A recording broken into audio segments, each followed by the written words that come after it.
Szanowni Państwo, dzisiaj porównamy zestaw bitów Parkside z analogicznym zestawem bitów Parkside Performance.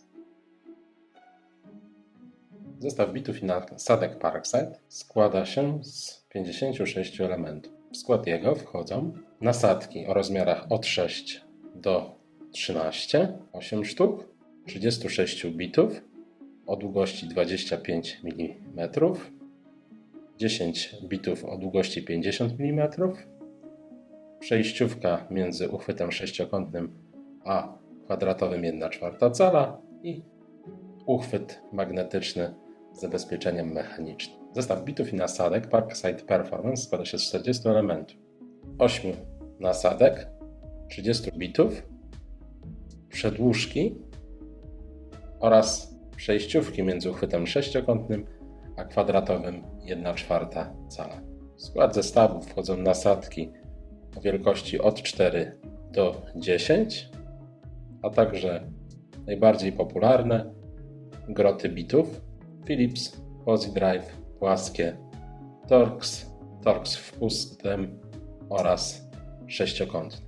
W obu zestawach znalazły się te same końcówki 25 mm, natomiast w zwykłym Parkside więcej bitów jest zdublowanych, podczas gdy w zestawie Parkside Performance tylko te najpopularniejsze, np. Philips 2 i Pozidrive 2. Zestaw bitów i nasadek Parkside Performance znajduje się w mniejszym pudełku, który z tyłu posiada dodatkowo klips obracany, umożliwiający zaczepienie opasek spodni.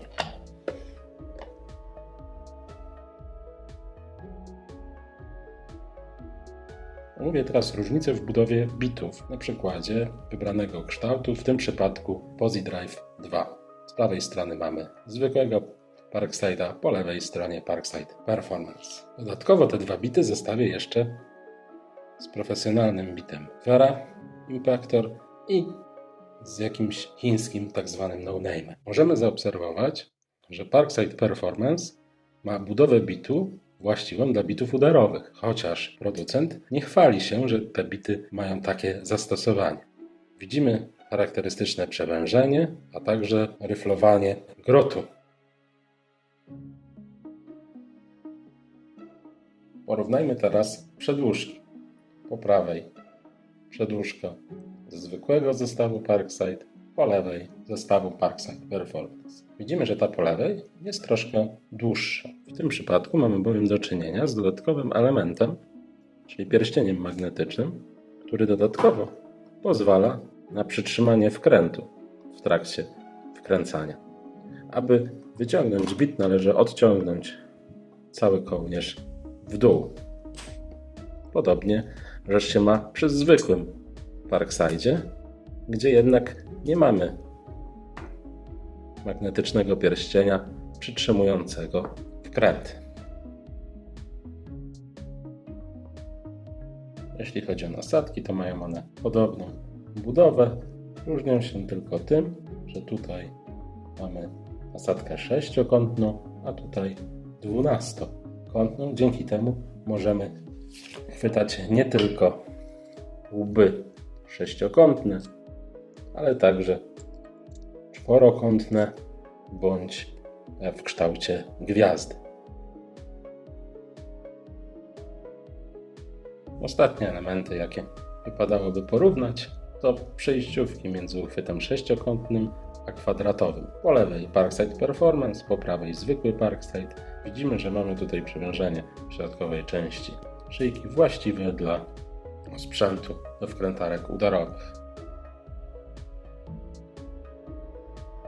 Ciężko znaleźć deklarację, z jakiego materiału wykonane są bity w obu przypadkach. Na nasadkach jest deklaracja, że zrobione je ze stali chromowo-wanadowej, zarówno w przypadku zwykłego zestawu Parkside, jak i w przypadku Parkside Performance. Należy jednak pamiętać, że nie ma jednej stali chromowo-wanadowej, w związku z tym nie ma gwarancji, jakiej jakości jest to stal oraz czy w obu przypadkach została użyta ta sama stal.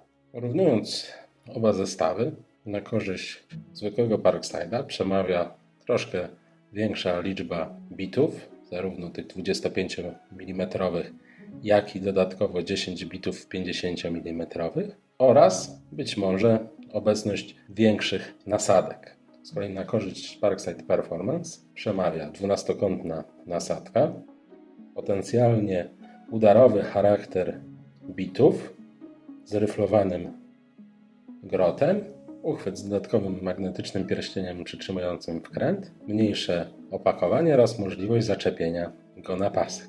Na koniec chciałbym jednak Państwa przestrzec. Strefa skrętna w Parkside Performance jest węższa niż w wielu profesjonalnych bitach dla tego typu grotu. To znaczy, że występują tam większe naprężenia. Nie jestem przekonany, czy zastosowano w nich lepszą stal, a przez to, czy jest ona bardziej wytrzymała na naprężenia, które mogą tam się pojawić.